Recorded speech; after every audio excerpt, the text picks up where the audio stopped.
Bienvenidos y bienvenidas a este primer webinar sobre educación e inteligencia artificial, llamado ¿Cómo aprender y enseñar en un mundo con inteligencia artificial?, desde el Centro Nacional de Inteligencia Artificial Chile. Mi nombre es Yasna Cárdenas y soy coordinadora de experiencias del área de formación y upskilling. Y el día de hoy vamos a abrir una conversación que creo que es una de las más urgentes e importantes que podemos tener como comunidad. La pregunta que nos convoca el día de hoy es, ¿cómo aprender y enseñar en un mundo con inteligencia artificial? No es una pregunta del futuro, es una pregunta del presente. Es la pregunta que está ya en la sala de clases, en la sala de profesores, en la mente de cada docente que quiere hacer muy bien su trabajo. Cuando hablamos de inteligencia artificial en educación, es fácil caer en dos extremos, desde el entusiasmo sin crítica o el miedo que paraliza. Hoy queremos ir a un lugar distinto, la comprensión informada. Entender qué está pasando realmente con la inteligencia artificial y qué podemos hacer al respecto. Propongo pensar este desafío desde tres ángulos que se complementan. Primero, educar con inteligencia artificial, usar estas herramientas para ser más efectivos, preparar mejores clases, ahorrar tiempo, dar retroalimentación de calidad. Segundo, educar sobre inteligencia artificial, que nuestros estudiantes entiendan qué es, cómo funciona, cuáles son sus sesgos y sus límites, la alfabetización que hoy es tan urgente como escribir y leer. Y un tercer punto sería educar para un mundo con inteligencia artificial, porque si las máquinas hoy pueden procesar información, generar texto, resolver problemas lógicos, entonces nuestra tarea como educadores es potenciar lo que las máquinas no pueden reemplazar: la creatividad, el pensamiento crítico, la empatía y la capacidad de tomar decisiones éticas. Esto es lo humano. Esto es lo que nosotros debemos proteger y poder cultivar. Y para poder lograrlo necesitamos docentes preparados, necesitamos instituciones que acompañen y políticas que puedan sostener este proceso. ¿Cómo llegamos ahí? Esa es una pregunta importante. Eso es exactamente lo que vamos a explorar hoy con estos tres panelistas que tenemos el día de hoy. Bienvenidos a Valtencid Méndez de la UNESCO, jefe de educación de la Oficina Regional de la UNESCO en Santiago y de coordinación con las Naciones Unidas para América Latina y el Caribe. También tenemos a Cristina Cid, que representa a CODEA, líder del área de experiencias. Y tenemos a Brian Díaz, investigador y académico del Centro Nacional de Inteligencia Artificial. Bienvenidos a los tres a este panel. La lógica y la metodología que vamos a utilizar hoy día es: voy a ir haciendo unas preguntas y ustedes van respondiendo. Comenzamos con UNESCO, seguimos con CODEA y terminamos con CENIA. Bien. Agradeciendo, por supuesto, toda la presencia de ustedes tres. La idea es poder reflexionar acerca de lo que nos une el día de hoy y comenzamos con la primera pregunta. Eh, ¿Qué competencias creen ustedes que los docentes hoy en día deben poseer en la era de la inteligencia artificial? Bueno, muchísimas gracias, Yas, muchísimas gracias a Senia por esta invitación. Un placer estar aquí con mis colegas, hablando de un tema que es muy, muy pertinente hoy en todos nuestros sistemas educativos. Y creo que esta pregunta, hasta que nos invita a empezar este diálogo, es una que nos hacemos constantemente aquí en UNESCO, ya que esta tecnología sentimos que avanza casi a una velocidad exponencial, ¿no? Por lo tanto, todo lo que es trabajar en estas competencias es una necesidad que tenemos cada uno de nosotros como profesionales, pero también el mundo docente, ¿no? Y ahí me gustaría responder desde una publicación que tenemos, que es la guía de competencias de UNESCO para docentes. Tenemos esa, tenemos otra para estudiantes. Y ahí nos da algunas dimensiones que refuerzan, digamos, un poco lo que nos acaba de comentar en esta introducción. Yo diría que la primera es la necesidad de tener esta comprensión conceptual, de entender qué es la IA, ¿no? Cómo aprenden esos modelos, ¿no? Cuáles son sus sesgos, ¿no? Y límites que tienen. Y no para volverse técnico, sino para no ser ingenuo a veces en cómo aplicamos esto en nuestro día a día, ¿no? La segunda es la competencia pedagógica. Eso es súper importante, o sea, la pedagogía tendría que estar en el centro, ¿no? Del debate, ¿no? Saber si es, por ejemplo, necesario integrar la IA sea, no se trata de impulsar, ¿no?, la integración de esta herramienta. No, no. Primero tenemos que preguntar si nuestro proyecto pedagógico necesita esta tecnología. Luego, si es que sí, ¿cuándo la usamos? ¿Cómo hacemos, ¿no?, de una manera que la IA amplíe este juicio docente, ¿no? En lugar, obviamente, de reemplazarlo, que esto creemos que nunca debería ser, ¿no? La persona, el docente, la docente tiene que ser la prioridad aquí y no la tecnología. Y esto incluye, yo diría, rediseñar también elementos de la evaluación. Entonces, yo creo que es interesante también revisar, porque tenemos una evaluación basada en una era antes de la IA, ¿no? Y luego, cuando los estudiantes tienen, vemos, ¿no?, cuando tienen acceso a esas herramientas como IA generativa, evaluar tiene que ser diferente. Y muchos de los profes, las profes nos están preguntando, pero ahora, ¿cómo lo hacemos, no? Entonces, ese es un punto. Digamos, era el segundo. Pero la tercera, yo diría que incluso una que es muy urgente en nuestra región, es la dimensión ética y crítica de estas competencias necesarias, ¿no? No, la capacidad de decir no, no cuando una herramienta, por ejemplo, no está alineada con el objetivo del aprendizaje, con el plan, ¿no?, que este docente ha diseñado para aquel grupo concreto de estudiantes. Y esto se conecta directamente con lo que llamamos la metacognición, ¿no?, como una competencia central que tenemos que tener como docentes, ¿no? Que es que la docente, necesita saber de manera consciente qué puede delegar, qué puede retener de este proceso, ¿no? Y qué puede externalizar sin consecuencias, ¿no? Digamos que es un ejercicio que lo que hace es saber cuándo utilizo la IA y cuándo no, ¿no? Y de tal manera que como profesional mantengo el control sobre esta herramienta. Otro elemento que sale de esta publicación es la competencia intercultural y lingüística, que en nuestro contexto es súper importante. Y ahí el ejemplo de la TAN-GPT nos abre una puerta, ¿no? De que no podemos solo utilizar herramientas o instrumentos desarrollados en otros contextos. Tenemos que tener en cuenta el nuestro propiamente, ¿no? Y para ir acabando esta primera parte, diría que también tener conciencia o desarrollar las competencias sobre la gestión de datos y privacidad. Los docentes tienen que, necesitamos todos los profesionales, ¿no? Pero los docentes también entender que las herramientas que utilizamos a veces están recogiendo datos y hay que conocer qué significa esto, ¿no? Y luego también cómo continuar este desarrollo profesional de manera colaborativa, porque no basta con actualizarse, que necesitamos a nivel individual, pero también necesitamos como codiseñar, ¿no?, con otros colegas, aprender de una manera comunitaria. Eso nos ayuda en un entorno que es tan cambiante, ¿no? Y nada, y cierro esta primera parte solo diciendo que los docentes, o sea, no son implementadores de contenido. Eso hay que tener súper claro.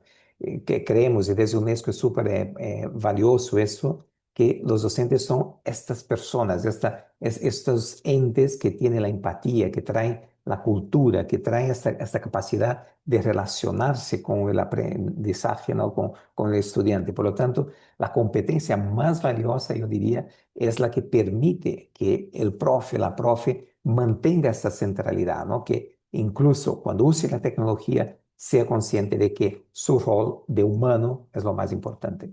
Gracias. Fantástico, muchísimas gracias, Val. Cristina, Ya, bienvenida. gracias por la invitación, me encanta este panel.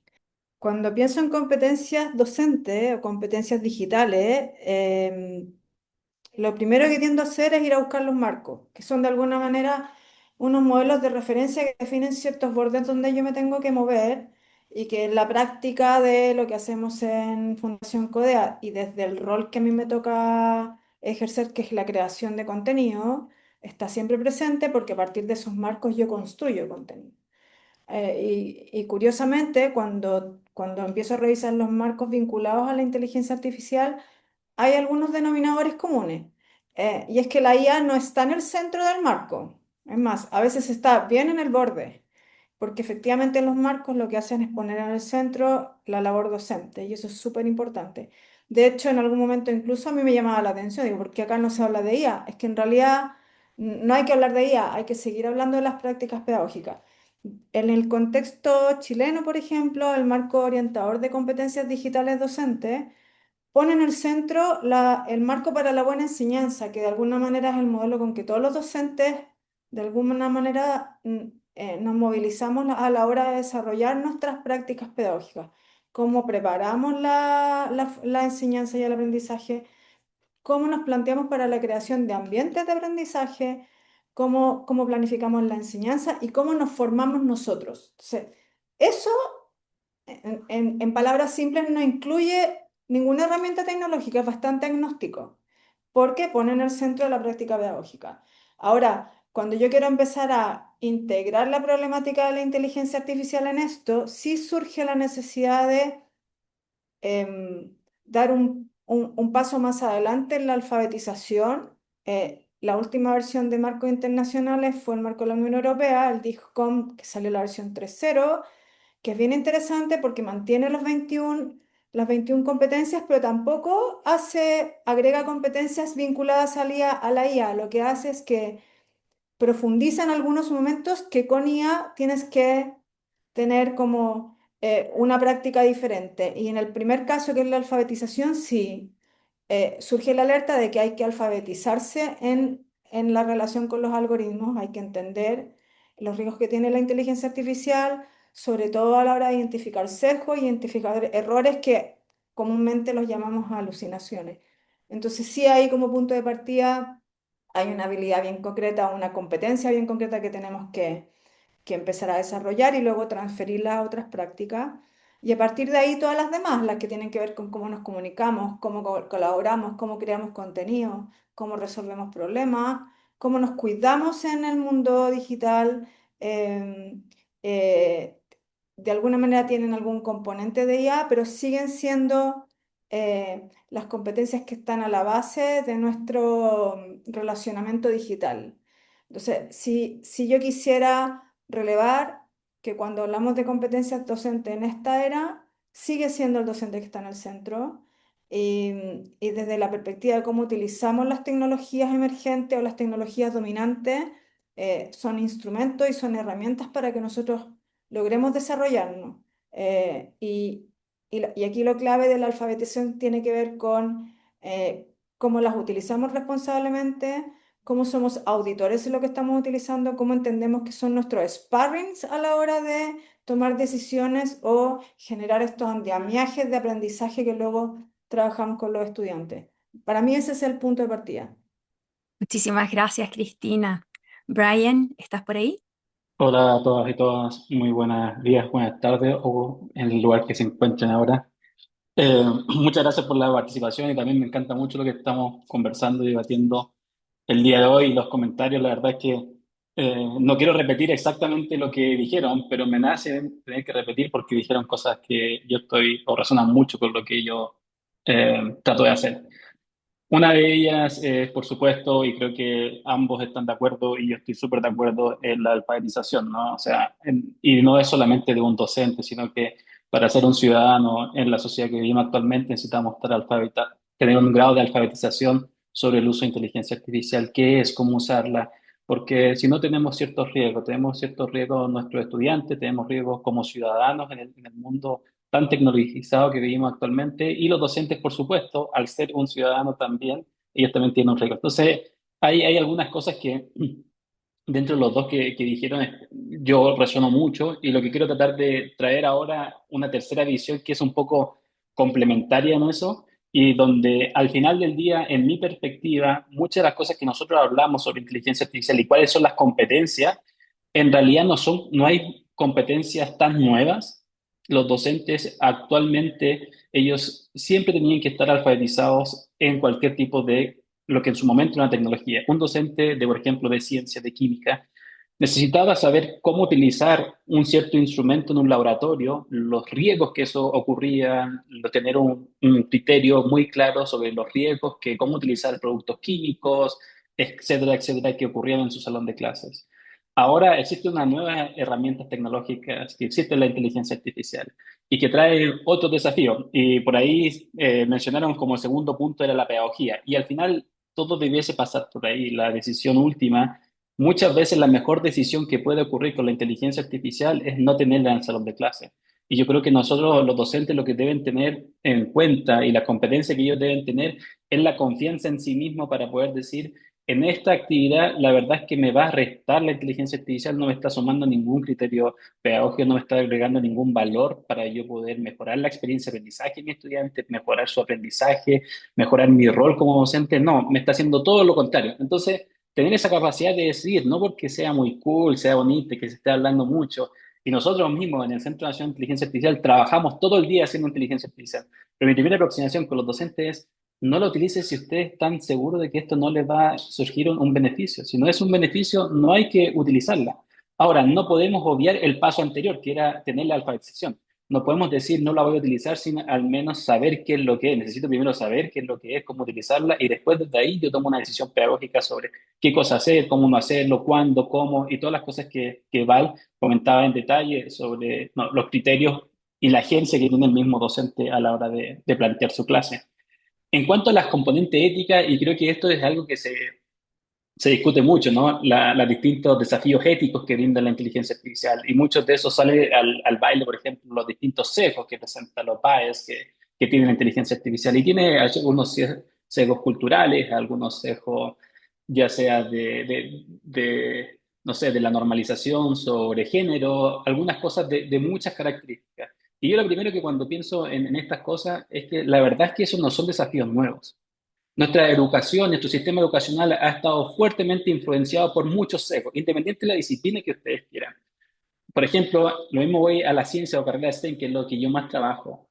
Los textos de libro, cosas que uno dice que son antiguísimos, están llenos de sesgos, de imágenes, de representaciones, de qué es lo que significa ser un profesional STEM, habitualmente recalcando un cierto género por sobre otros, recalcando, por ejemplo, el libro de Estados Unidos o libros de Europa, cierto tipo de raza, etnia sobre otras. Y existen muchísimos estudios de eso, existen estudios hace más de 40 años sobre cómo el rol docente necesita poder combatir en el salón de clase esos sesgos y cómo el docente necesita poder decidir cuándo agregar y cuándo no.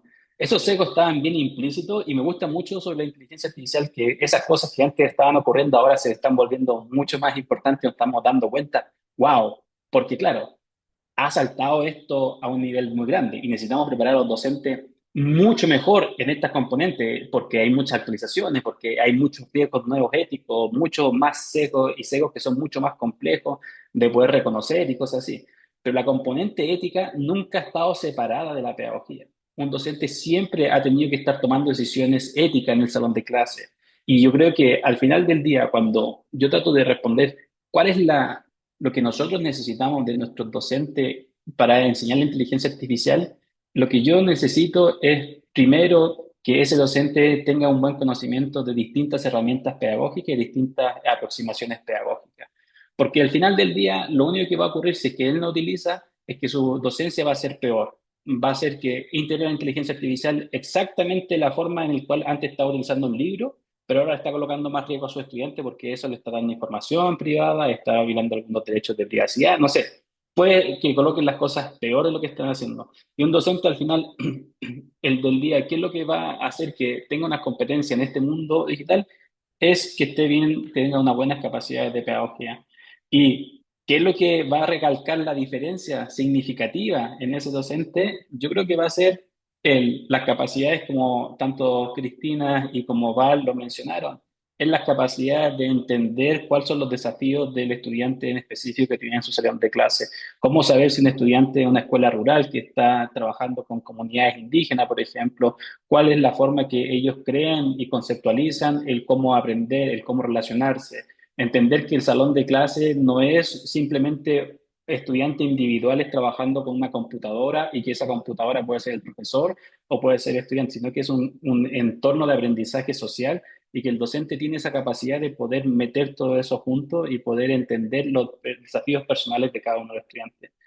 Dejar, y lo último es dejar de tratar a los niños como si fueran inteligencia artificial y empezar a tratarlos como si fuesen humanos, porque cuando lo hacemos eso, nuestra pedagogía va a cambiar fundamental y eso es lo que nosotros necesitamos. Necesitamos que los docentes se vuelvan todo el rato a acordar de que no están trabajando con inteligencia artificial, sino que están trabajando con niños y cómo acercarnos con ellos, cómo poder una sonrisa, cómo poder la empatía que mencionaba Val es lo que va a marcar la diferencia. Y yo quisiera tratar de, en este mundo de la inteligencia artificial, cuáles las competencias son justamente todas esas, de no olvidarse de eso, que eso es lo fundamental para generar el aprendizaje o el ambiente propicio para aprender.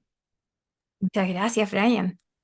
Interesante la primera pregunta porque pudimos ver desde las miradas, desde UNESCO, CODEA, CENIA, todo lo que tiene que ver con las competencias que estamos viendo hoy en día. Ahora viene la segunda pregunta. ¿Cómo podemos equipar a los docentes? ¿Cómo equipamos eh, a nuestros docentes para desarrollar estas habilidades que tenemos hoy en día? Bueno, muchísimas gracias. Me encanta que el debate se esté centrando en lo esencial que es la pedagogía, en esto, ¿no? Y algo que en nuestra región somos, yo creo que tenemos una hermosa tradición con grandes pedagogas, pedagogos, así que yo creo que esto es súper interesante que esté saliendo ahora. Pero bueno, para responder a la pregunta de cómo equipar, ¿no?, esos docentes, yo diría, con estas habilidades que estamos hablando, yo diría que lo primero es con realismo. ¿Qué quiero decir? Bueno, lo importante es reconocer algo que creo que es que hoy estamos pidiendo a las y los docentes muchísimas cosas. O sea, se espera que sean expertos básicamente en todo, ¿no? Aparte del aprendizaje de este core, ¿no?, que es de la pedagogía, que hablábamos ahora hace un momento, también tienen que ser expertos en salud mental, cambio climático, innovación pedagógica, ¿no? Y ahí la lista es enorme y también ahora en IA, ¿no?, en inteligencia artificial. Y todo esto muchas veces se les piden en un contexto de enorme presión, una sobrecarga, ¿no?, administrativa, un escaso tiempo para lo que es su propia formación continua, ¿no? Y muchas veces están llevando a sus casas, ¿no?, una carga de trabajo que es muy excesiva, ¿no? Por eso yo creo que cualquier conversación sobre IA y educación tiene que partir de el reconocimiento y esta valoración de una profesión que es esencial en nuestra sociedad, que es ese ser docente, ¿no? Y no desde la idea de que basta con capacitar de manera rápida a profesores, ¿no?, en nuevas herramientas, ¿no? Entonces, ¿cómo equipamos? O sea, teniendo esto en cuenta, ¿cómo equipamos a estos profesionales? Yo diría que entendiendo que la mayoría de estos docentes en la región, pero también en Chile, adquieren conocimientos sobre IA a veces de manera incidental. Tenemos algunos buenos ejemplos, los cursos que esas organizaciones que están aquí promueven, pero a veces vemos que es como muy fragmentado. Es un vídeo que un docente hace, ¿no?, en su tiempo libre, y esto genera, yo creo, a veces comprensiones fragmentadas, ¿no? Y con frecuencia una cierta sobreconfianza que puede ser peligrosa, ¿no? O al contrario, un rechazo, ¿no? Que ven que esto no es para mí, que es demasiado, ¿no? Entonces yo creo que lo que funciona, y según la evidencia que estamos viendo, es combinar tres elementos. Primero, formación estructurada y sostenida, ¿vale?, juntamente con comunidades de práctica, ¿no?, donde estos profesionales puedan experimentar, puedan equivocarse, fallar, ¿no?, y aprender entre ellos, ¿no?, entre pares. Y también tenemos a veces una cultura que no reconoce el fallar, ¿no?, la equivocación, y eso es importante para innovar, para aprender. Después, el soporte institucional real, ¿no? El tiempo curricular, los recursos, el liderazgo escolar, que realmente legitime esa exploración de esta innovación que puede traer la IA. Y hay ejemplos que tenemos en la región. Me acuerdo de uno que es un premio UNESCO que está en un estado del norte de Brasil, de Piauí, que ahí lo que hicieron fue traer elementos de esta formación que estamos discutiendo hoy y estructurarlo, traerlo de manera holística en la formación docente de este estado, ¿no? Hay otros que se recogen diferentes iniciativas en la región. Y ahí tenemos, y aquí desde UNESCO hemos lanzado un observatorio sobre IA en educación para la región que intenta dar respuesta con estos elementos que estamos viendo. Y creo que en definitiva no se trata de de promover esta adopción de la IA, que es lo que los cuatro aquí estamos discutiendo, ¿no? Sino apoyar a que los docentes puedan aprender sobre ella para tomar decisiones informadas si usarla o no, ¿no?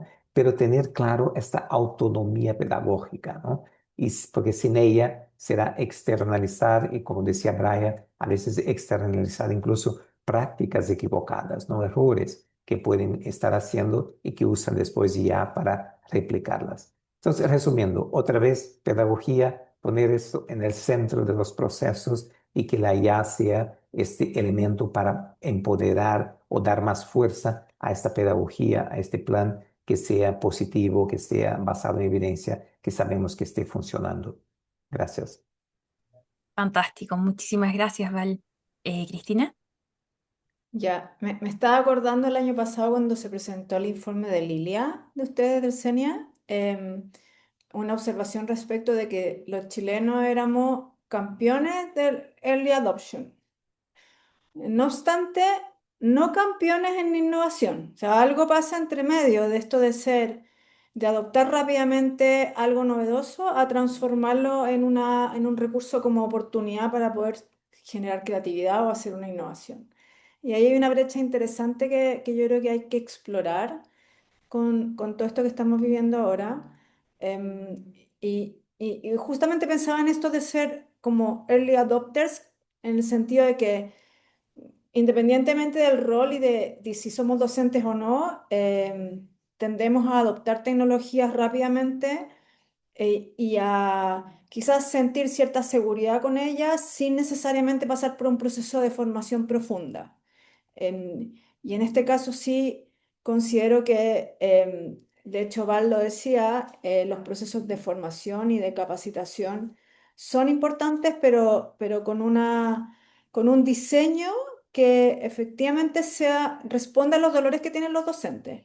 Que es cierto que por un lado es como falta de tiempo, eh, a veces falta de acceso a las infraestructuras para poder capacitarse, em, y de alguna manera poder entender dónde están sus principales problemáticas en el día a día. O sea, normalmente hablamos mucho de que esto efectivamente puede contribuir a reducir las cargas administrativas, pero hay que entender de qué se tratan esas cargas administrativas para saber en qué puede contribuir y orientar ciertos procesos de transferencia de conocimiento hacia ellos para que eso se materialice de una manera más concreta.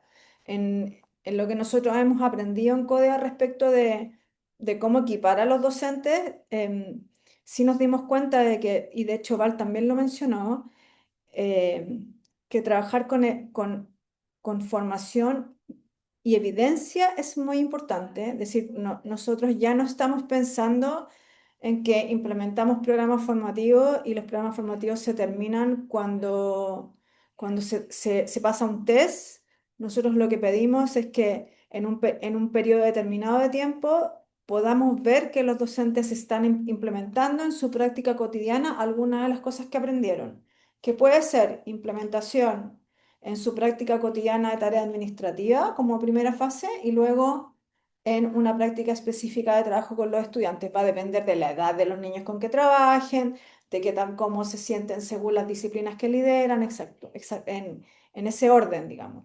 Pero evidentemente lo que queremos es que tengan la posibilidad y el tiempo para implementar algo de lo que aprendieron. Y en ese proceso sí hay algo que nos parece fundamental y yo creo que es lo más sostenible en cualquier proceso de aprendizaje, que son las comunidades. O sea, nada tiene más huella que crear comunidades de práctica entre docentes, porque tú te das cuenta que entre pares hay mucha capacidad de escucha, mucha capacidad de colaborar, eh, muchos espacios para intercambiar experiencias y compartir. Y eso sí que deja huella y es lo que de alguna manera tenemos que ser capaces de construir en este proceso de equipamiento que estamos construyendo para los docentes. Sabemos que el tiempo es lo que menos tienen y en ese sentido también, al menos las instituciones que estamos trabajando en el diseño de programas de alfabetización, tenemos que estar alineadas con esos dolores y necesidades. Yo creo que poco a poco lo estamos haciendo.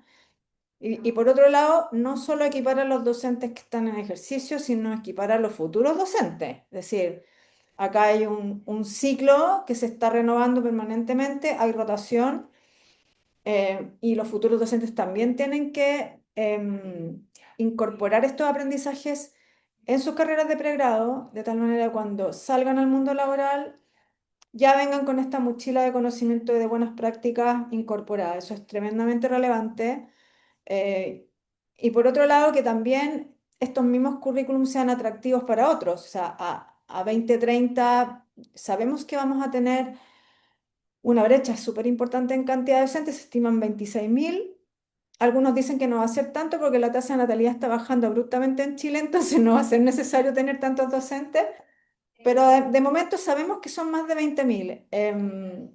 Entonces, construir ofertas formativas para futuros profesionales que incorporen este tipo de aprendizajes puede ser interesante para algún perfil de personas que está buscando construir su futuro. Así que no descarto foco en los docentes en ejercicio, pero también buscar alguna forma de poder, que de hecho ya lo estamos haciendo, de poder hacer algún aporte en las carreras de pedagogía, trabajar con los académicos y ver de qué manera se puede institucionalizar este proceso de equipamiento de nuevas habilidades. Muchísimas gracias, Cristina. Brian. Creo que dentro, de nuevo, tratando de hacer como un resumen de lo que mencionaban, hay como un punto fundamental y es que este es un problema multidimensional y que no es un problema de, ok, nos vamos a ir a mañana a darle un taller a los profesores y van a estar listos. Creo que eso es la primera conclusión que uno tiene que sacar, esas ideas que a veces tenemos que basta con que en el periodo de vacaciones les coloquemos un curso de capacitación, los mandemos todos a capacitar y lleguen y ¡pum! Ya todo está solucionado. Eso no va a ocurrir y creo que eso es lo que están diciendo con distintas dimensiones, con distintas como énfasis, cosas así, pero yo creo que eso es lo que nos sacarse de esa idea de que eso va a ocurrir. Ahora, sí puede ser eso un detonante para algunas cosas, puede ser ese perfeccionamiento docente, sigue siendo fundamental, pero debe estar acompañado por muchas otras cosas. Y yo creo que la primera, para mí, es lo que dice Val muy claro, y que se entienda de que no es un problema y es un desafío que debe ser resuelto individualmente por el docente. El docente y también otras personas en general tienen muchísimas cosas que hacer. Le pedimos al docente que sea mil cosas. Entonces, que además aprenda esto, él lo va a hacer. Yo estoy seguro, los docentes están capacitados para hacer eso. Tienen la motivación, el solo deseo de poder estar en el salón de clase, me da a entender todas esas cosas de que ellos lo van a hacer en algún momento. Ahora, colocarle la responsabilidad siempre de que ellos deben buscar sus propias formas de poder encontrar esas herramientas, colocarle toda esa presión a ellos, yo creo que es el error. El error está en que es un desafío como sociedad que tenemos que enfrentarnos y debemos desarrollar políticas públicas que nos permitan apoyar esto. Eh, Uno de los mecanismos que ambos lo mencionaron, y me gusta mucho que lo mencionaran porque es en donde yo trabajo principalmente y como toda mi investigación, es esta idea de comunidades de práctica. Para aquellos que tal vez no estén tan familiarizados con el concepto y que nos están viendo en este webinar, comunidades de práctica viene en un marco conceptual que inicialmente parte en el 91 con Lee Van Wenger, que se define como Situated Learning, que es el aprendizaje situado. Y después de eso, Wenger en el 98 publica un libro muy famoso y que ha sido uno de los libros más citados en el área y que desarrolla el cómo nosotros podemos desarrollar una arquitectura y que lo denomina comunidades de práctica de donde ocurre el aprendizaje.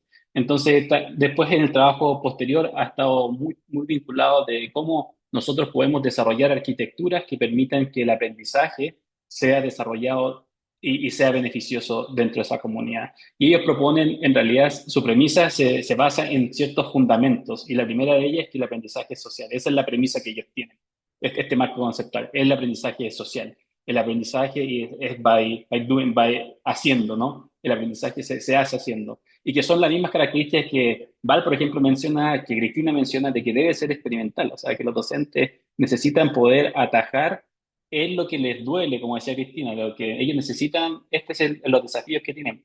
muchos creemos que sabemos los desafíos de las personas, pero cuando te pones en los zapatos de ellos, ahí recién vas a saber cuáles son los desafíos. Muchos creen que, no, nosotros sabemos cuáles son los desafíos de los docentes, pero no, los docentes son tan distintos el docente que tiene que, no sé, tomar un bote para poder llegar a la escuela versus el docente que está en la zona, en una capital o está en Sao Paulo, en ciudades tan grandes, tan masivas, son muy distintos, con una diversidad de estudiantes tan grandes, son versus el otro docente que tiene en un salón de clase un docente rural que tiene multirado, que tiene estudiantes de distintas generaciones, que distintas lenguas. Tenemos ahora en Latinoamérica una mayor tasa de migraciones. Antes no teníamos esa tasa tan grande, pero estamos teniendo mayor diversidad, lo cual es maravilloso en nuestros salones de clase.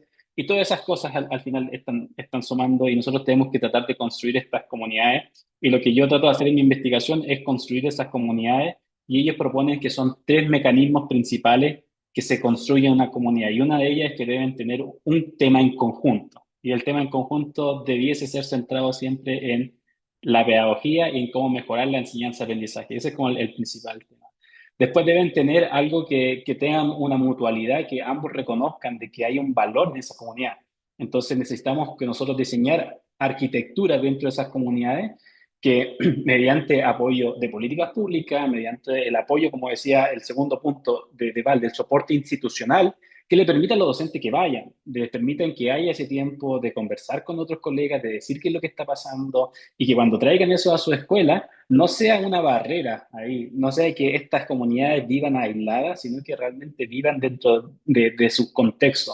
Que, por ejemplo, el director de la escuela después diga, no, la inteligencia artificial está fuera de mi edificio, acá no entra. No, necesitamos tener una articulación y que realmente haya una política pública diciendo, hay ciertos reglamentos y ciertas cosas donde no la vamos a utilizar, pero hay ciertas cosas donde sí la podemos utilizar y que ellos pertenezcan y levantar en esta conversación. Eh, y lo tercero es la aplicación práctica, que realmente, más de enseñarte la teoría y los componentes técnicos que puede ser la inteligencia artificial, necesito poder, mira, diseñemos una lección con la inteligencia artificial. Y es lo que yo creo que después de este taller vamos a tratar de estar haciendo, en darte una herramienta práctica y que creo que ese es el valor.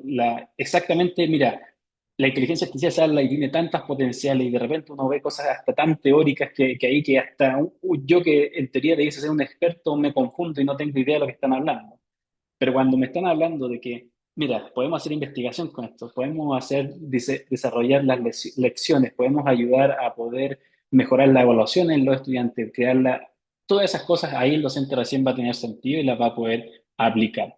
Y tenemos que generar este trayecto, no entender de que esto es dinámico y que tenemos estudiantes, y como lo define la comunidad de práctica, ahí existen miembros que son lo que le llaman outsider, que son miembros más periféricos, más fuera, y que ellos empiezan a negociar. Y ese proceso de negociación se llama Legitimate Peripheral Participation en la teoría, y que es el proceso de participación legítima.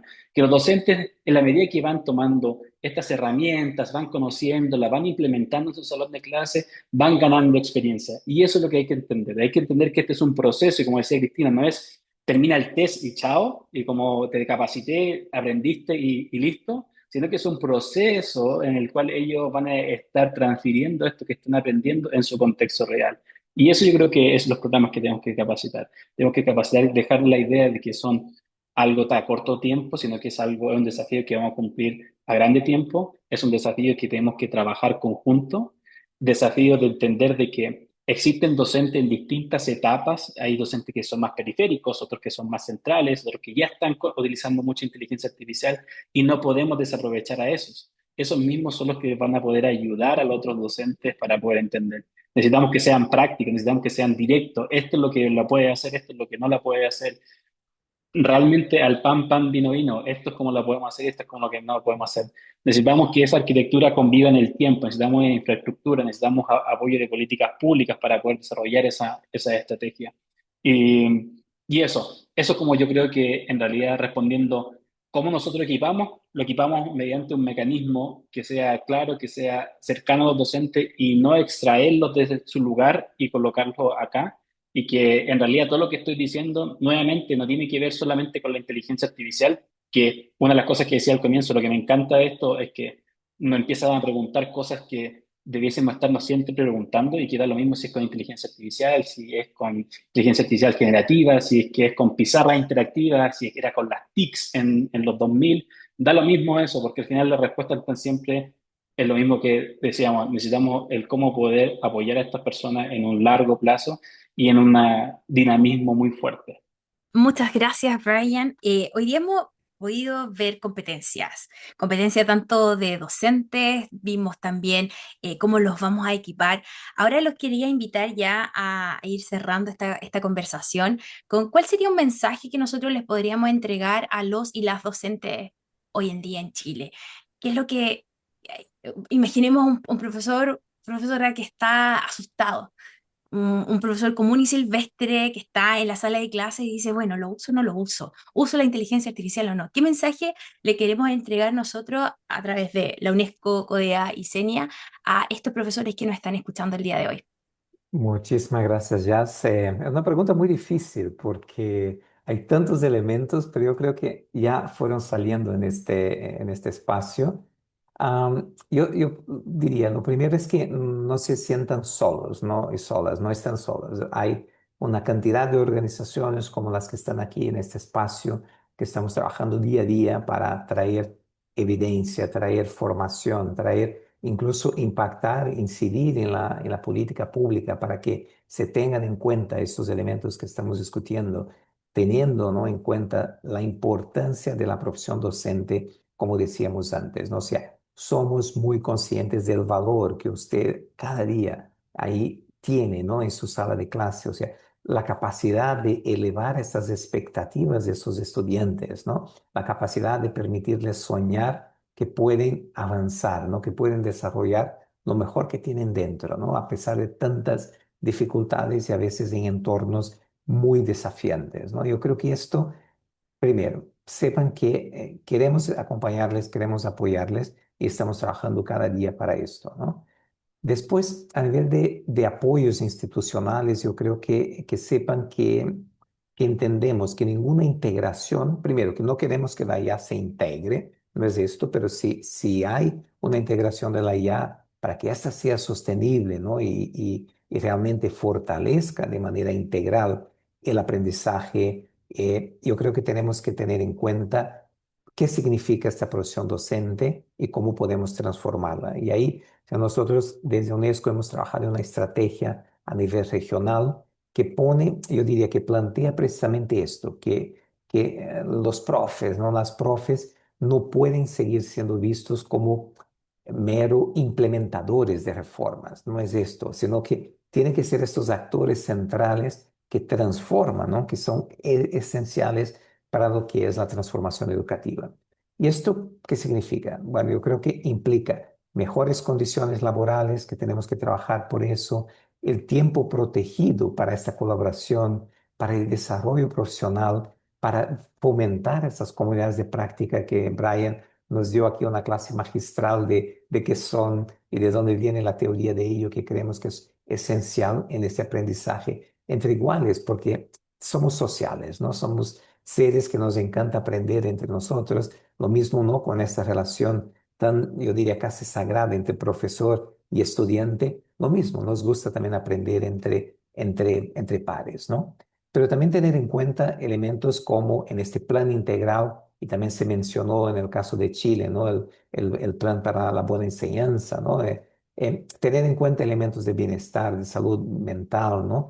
Y de autonomía pedagógica, ¿no? Yo creo que eso es interesante en cuando miremos lo que significa la IA en los espacios de aprendizaje, ¿no? Porque es esto, esa inteligencia artificial no ocurre en un vacío, ocurre, ¿no?, en un sistema que ya está evolucionando con muchos elementos, ¿no?, que se cruzan, ¿no?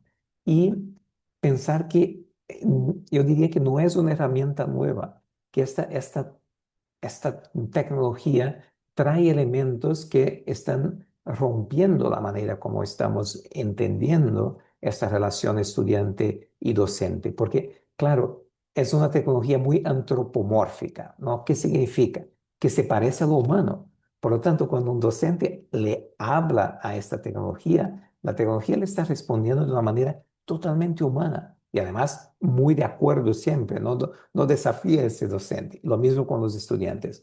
Por lo tanto, yo diría, resumiendo, no tener miedo, sentir que hacen parte de una comunidad de práctica en Chile, regional, global, que tiene instituciones trabajando en ese sentido, pero que yo diría que intenten mantener esta semilla de aprendizaje a lo largo de la vida, porque la necesitaremos seguir formándonos todos nosotros, no solo los docentes, todos los profesionales, porque estamos ante un cambio, yo diría, muy significativo en la manera como vivimos, cómo trabajamos, cómo estudiamos y tenemos que dominar la tecnología con esos criterios éticos y con conocimientos para que esto no se vuelva una externalización de a veces actividades que no, o competencias que todavía no hemos desarrollado. Y acabo, por ejemplo, hay una investigación, una red, una task force que tenemos de UNESCO que están hablando del de-skilling, que es como perder capacidades, porque si externalizamos demasiado, podemos acabar perdiendo esta capacidad docente y la autonomía docente, ¿no? Entonces esto, aprender sin miedo, con precaución, con elementos éticos, pero con un sentido de comunidad, para que podamos enfrentar y aprender y utilizar lo mejor que tiene esta tecnología que tenemos aquí, ya es el presente, no es el futuro. Muchas gracias. Gracias a ti, Val. Cristina, ¿qué nos quieres comentar a todos los profesores que están hoy día escuchándonos, mirándonos? Pucha, daría un montón de consejos, pero lo primero que se me viene a la cabeza es como regular la ansiedad, porque es verdad que los que somos docentes sí tenemos como todo el tiempo presente esto de estar como buscando nuevos conocimientos y lo hemos vivido a lo largo de todos los años, como empezó con las tecnologías en los 90, luego metodología activa, luego Singapur, como todo el tiempo están apareciendo nuevas propuestas que tenemos que aprender. Y en el caso de lo que estamos viviendo ahora, yo creo que por sobre todo, como aprender a regular la ansiedad, porque lo más probable es que tengamos que convivir con esto bastantes años. Eso no quiere decir que el próximo año cambien cosas radicalmente. Entonces, a eso también se suma la resiliencia, que es como una habilidad muy humana que tenemos que empezar a ejercitar, porque vamos a vivir revoluciones, cada vez cambios de paradigma en periodos más cortos, digamos. Antes duraban 500 años, ahora van a durar mucho menos. Entonces, yo creo que tiene mucho que ver con algo más vinculado al bienestar personal y bueno, le llamamos bienestar digital también, pero tiene que ver con nuestro propio bienestar, como ese sería mi primer consejo. Y por otro lado, en el caso particular chileno, hay cosas concretas que sí podemos empezar a debatir y a levantar. En enero hay una nueva actualización de la ley que regula la educación, que de alguna manera definió ciertos bordes para el uso de los dispositivos móviles, pero además añadió un componente tremendamente valioso, que es que incorporó la educación digital en el sistema educacional. Y esa es una conversación que en el ámbito de la escuela tenemos que tener. Y no es una decisión solitaria que toma el docente en su aula, es una decisión que se conversa en la institución. Acá hay proyectos pedagógicos que van a cambiar, hay debates que tenemos que tener con los equipos directivos y de alguna manera eso nos va a permitir darnos cuenta que no estamos solos en esto. Y atendiendo a las dudas, la incertidumbre, los dolores y las preocupaciones, ir a pedir ayuda. Sabemos que todas estas implementaciones tienen unos plazos definidos, pero hay tiempo para ir a pedir ayuda. ¿Cómo protocolizamos esto? ¿Cómo lo estructuramos? ¿Cómo lo entendemos? ¿Y qué es lo que tenemos que aprender? Entonces, en el orden es debatir y levantar el diálogo dentro de las instituciones, porque es algo que tenemos que hacer. Y en lo personal, gestionar nuestras propias ansiedades y nuestro propio bienestar porque ya sabemos convivir con los cambios permanentes. Entonces, ver de qué manera podemos gestionar eso individualmente para poder ir aprovechando los aspectos positivos que tiene y ganándole la mano, digamos, a la rapidez, al cambio constante y como de alguna manera que vaya compasado con nuestros propios procesos de aprendizaje, en donde nosotros seamos los que pongamos las prioridades por delante. Evidentemente, desde nuestra expertise, nosotros podemos como hacer ciertas recomendaciones, pero son decisiones personales. Entonces, yo por un lado, en lo individual, como a la gestión de la ansiedad y nuestra capacidad de resiliencia para poder adoptar estos cambios, y por otro lado, en lo institucional, sentarse a debatir y a tomar decisiones con todo el equipo de las instituciones donde uno está. Excelente, excelente consejos. Brian, ¿qué nos puedes aconsejar aquí a los profesores, profesoras que están escuchando? Yo creo que la pregunta es bien buena porque creo que es un sentimiento que muchos tienen, yo creo, y que tal vez por nuestra sociedad nos cuesta decirlo. Y yo creo que lo primero es normalizarlo, es decir, nosotros normalizar de que es un desafío y que no están solos, como decía Val, no están solos en este proceso, y que está bien, la sociedad entera se está tratando de adaptar a este desafío, no es que estén atacando solamente a un docente. Entonces creo que en cierto sentido está bien, creo que cuando uno se siente como en esa incertidumbre, está bien porque cuando a mí, mi estudiante, justo ahora terminamos el semestre y me decían, no sé si estoy listo para ir a enseñar clases. Son estudiantes de últimos años de pedagogía, entonces no sé si estoy bien, cómo me voy a adaptar.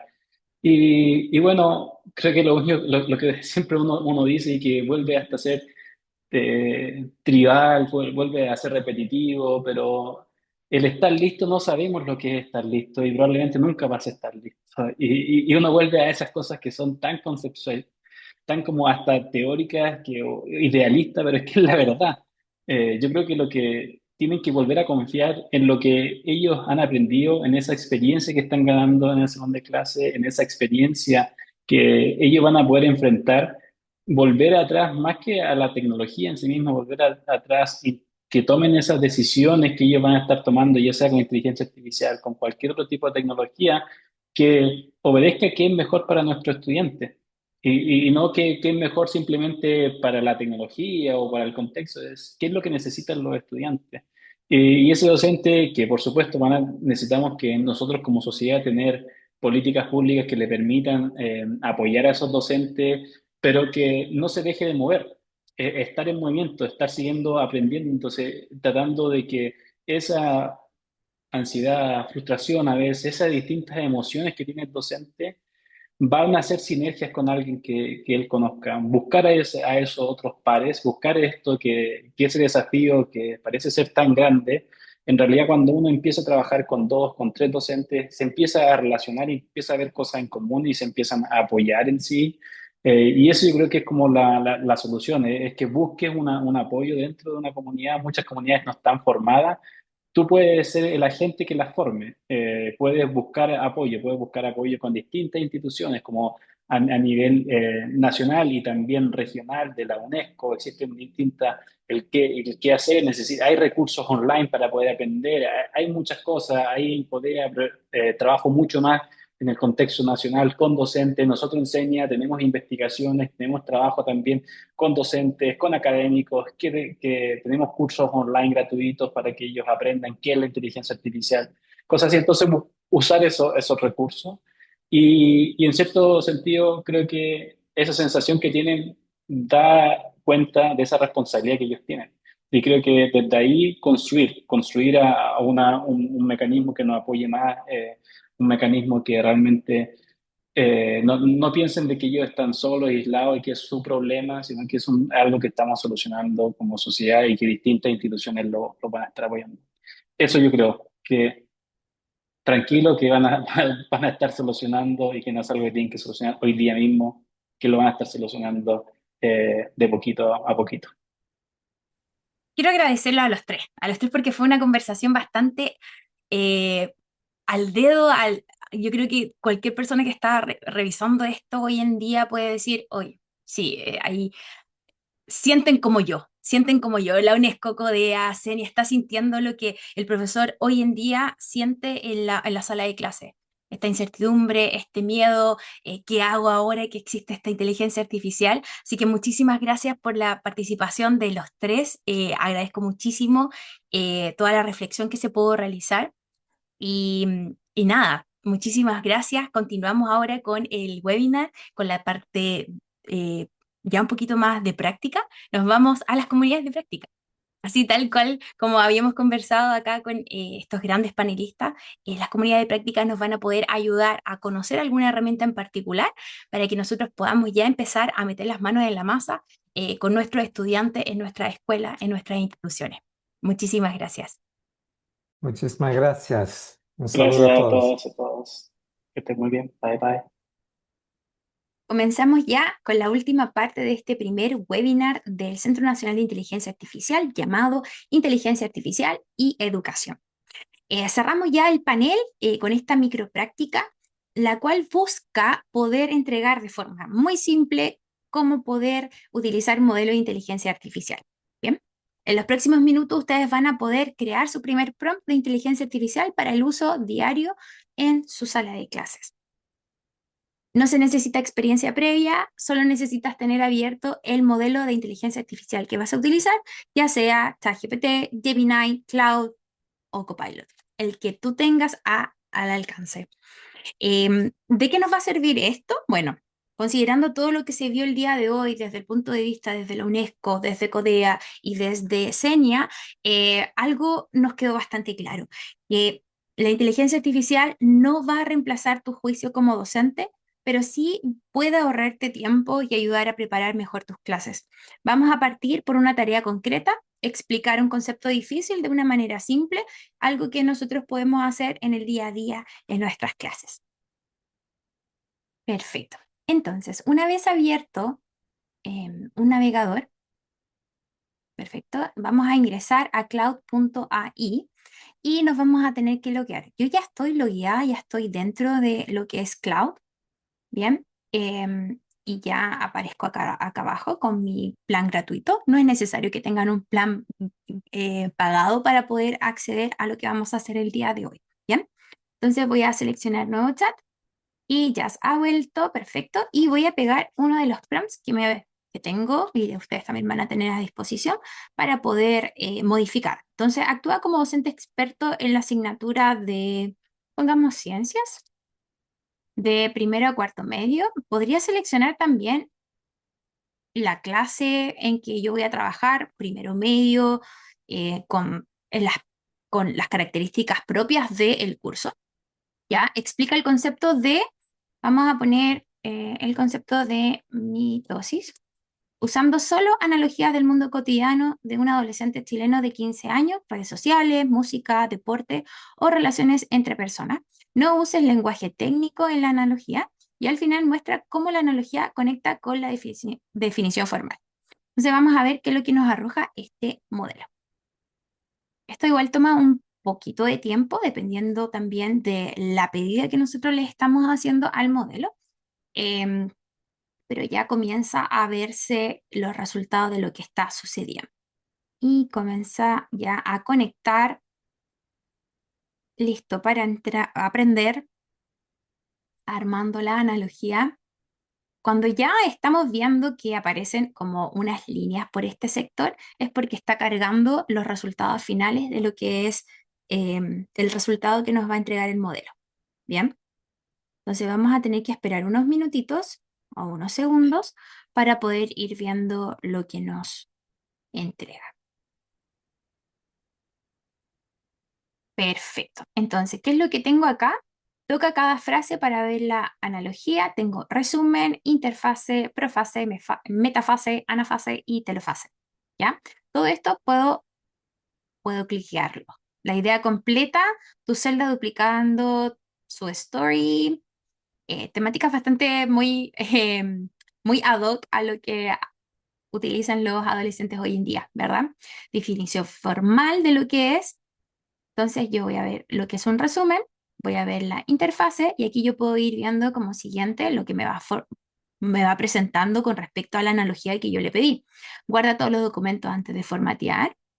Después organiza tus archivos en carpeta antes de compartirlo. Y aquí abajo aparece la definición formal de lo que nosotros estamos impartiendo en nuestra asignatura.